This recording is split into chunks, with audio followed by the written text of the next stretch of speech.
This is the Lakewood Playhouse, and we are here to talk about, Joseph, say it. The Laramie Project. The Laramie Project. And Joseph Walsh, you are the director, producing artistic director of Lakewood Playhouse. I'm so happy that you are in that role. Thank you. You've brought with you Darian B. Cunningham. You are a part of this beautiful masterpiece. Thank you for being here. And also Brooklyn Peterson. God, you are beautiful. Thank you. You are also a part of this masterpiece. Sure am. So let's talk about why is it important to produce and perform and experience this play, Joseph? Well, I think we talked about the last time I was here, right, that this whole season was about building community. And we wanted to make sure that we were reaching out to members of our population, friends in our community that we hadn't spoken directly to in previous productions and previous seasons. Yes. And so it was really important to reach out to the LGBTQIA+ community. Whoop, whoop. Little did we know that it would become essential. Right now, as there are attacks on our community, attacks on the arts, attacks on freedom of speech, attacks on diversity, equity, and inclusion. Sing it. Right, Sing presenting this work right now is an essential act of resistance. It is. And as we gather as a company every night, we talk about how it feels like we're doing something. We're doing something for good, something for change. Yes. And when the audience comes in, we want them to be part of that resistance. Oh God, you're gonna take my breath away and make me cry because you're standing in the solution. We will not be erased. So, what do you hope the audience will take away from the experiencing the Laramie Project? And Brooklyn, I'd like to hear from you first. Absolutely. I hope they take away love in their hearts for Matthew Shepard, of course. He's such an essential part of change and essential part to the LGBTQIA+ community and their rights. So I hope they take away love and an understanding of why he's so important. I also hope it's a call to action for people that they come to see it and they continue to use their voices to support and amplify their LGBTQIA+ friends, family, loved ones, and even strangers. It's an important show for that. Beautifully said. Darian, what are you thinking that you'd like people to take away from this experience? How will you know that you've touched those people? Honestly, well, I hope that they see themselves in these characters. You know, whether that's good or bad, I hope that they come in with an honest heart and that they see themselves in these characters and they learn, or at least be open to the idea of what that means. Yeah. Right, that you leave with something and you challenge yourself to, right, like you said about that call of action, that you step onto that and say, okay, what do I do now? What's next? Yeah, what's next? So Joseph, how is Lakewood Playhouse using this production of this play to live its mission of building community through theater? Because this is a very hard time right now in society for our LGBTQIA and BIPOC brothers and sisters. And there can be resistance from community when they don't understand. How are you overcoming this?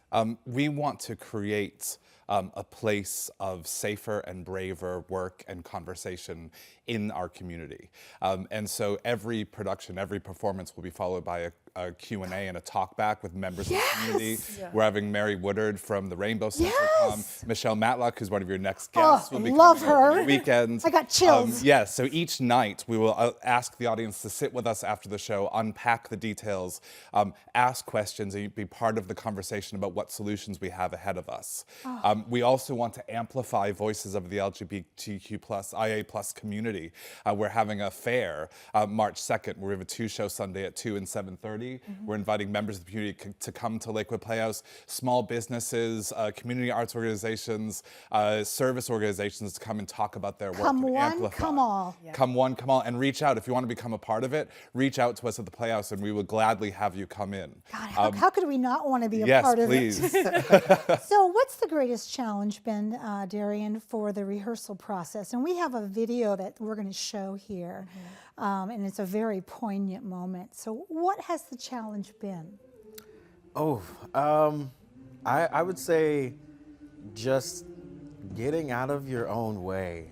I think it's really easy to be overwhelmed by the story, by the fact that you're playing real people that really said these things, and you're jumping into the skin of so many different people.